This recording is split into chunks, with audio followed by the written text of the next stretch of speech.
What up, everyone? Today's topic was actually discussed at Jason Kenney's open house that I went to see, and I think it's a good topic to elaborate on. It is essentially, does the NDP in Alberta actually have a chance at re-election? Now, on paper, using math, you definitely will find that they do have a chance, at least mathematically speaking.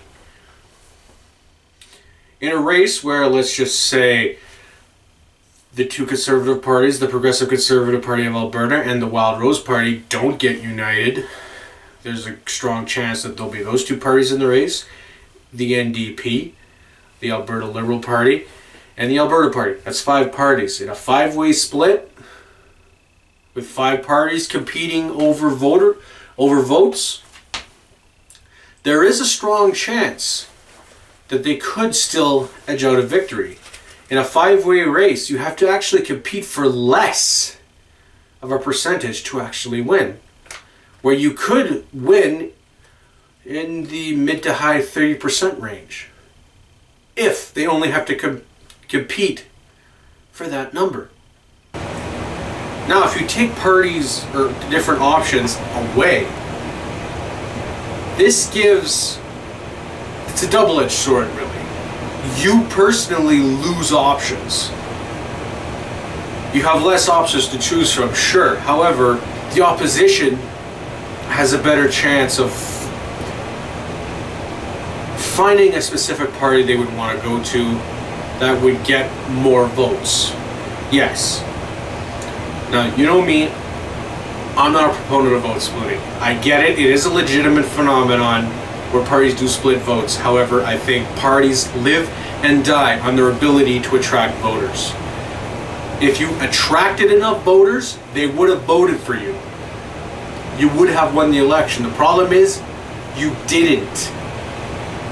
If you were to have been appealing enough, people would have ditched the other party with a competing philosophy, and they would have chose you instead. That is why I don't believe in vote splitting. Anyway, on to, can the NDP actually win the next election? Looking at how unpopular they are currently, those are some long odds, I would imagine. With how unpopular they are, if you look at Facebook posts, negative news stories, and comment sections, you could tell this party has no chance in the next election. The amount of negativity surrounding them, where they are getting blamed, whether right or wrong, for the state of the economy currently that has seen upwards of 100,000 jobs lost. Those are a lot of angry people that may turn up in the next election, that may vote against the current governing party. Going back to math, with all the variables, I highly doubt they will get elected. The only thing the NDP can really hope for is if voters do turn out to have longer memories than anybody ever gives them credit for. Now, here's what I mean. Though the NDP may be very unpopular right now, they better hope people remember, well, we've wanted the Progressive Conservatives out for a reason after 40 years in power. If voters remember exactly why the PCs were kicked to the curb, there's a chance that that party sinks again, and maybe those votes go back to the NDP. Also, when several Wild Rose MLAs descended across the floor and joined the PCs before the 2015 election, that left a sour taste in the electorate's mouth as well. That floor crossing, in an attempt to merge the two parties, arguably sank both of them in the next election.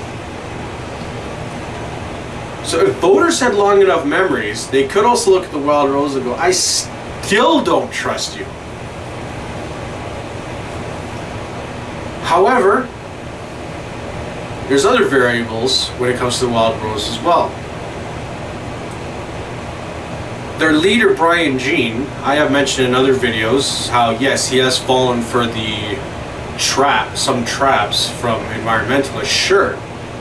But overall, he has definitely carried himself well since the last election. There hasn't been scandals involving him. He seems ready to jump to the defense of Alberta whenever Justin Trudeau makes a comment that may be non-favorable to the province. He's right there. So that's going to count for something.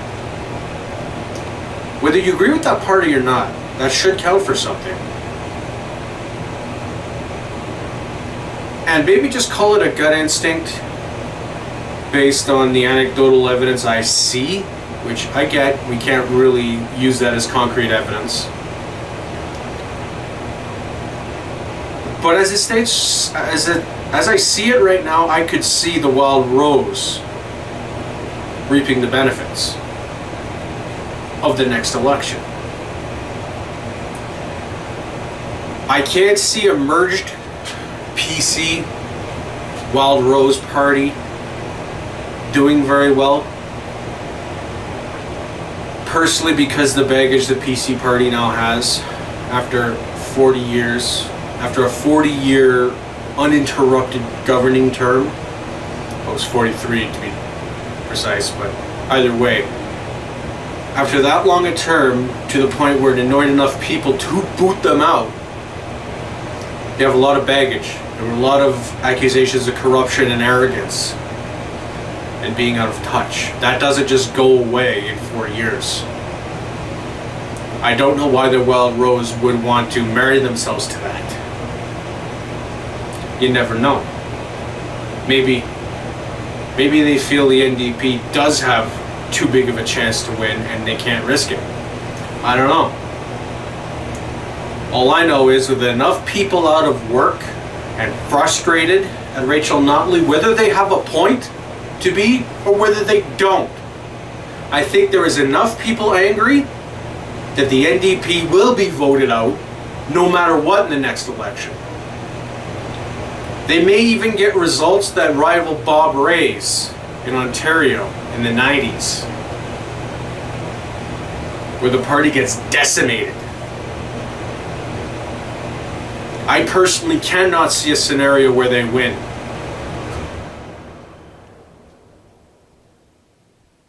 And that, again, is based on what I see around me.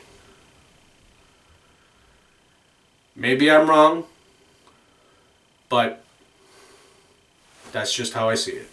Anyway, thank you so much for watching. Consider subscribing, leaving a comment, and overall supporting the channel. And have a good day. Until next time.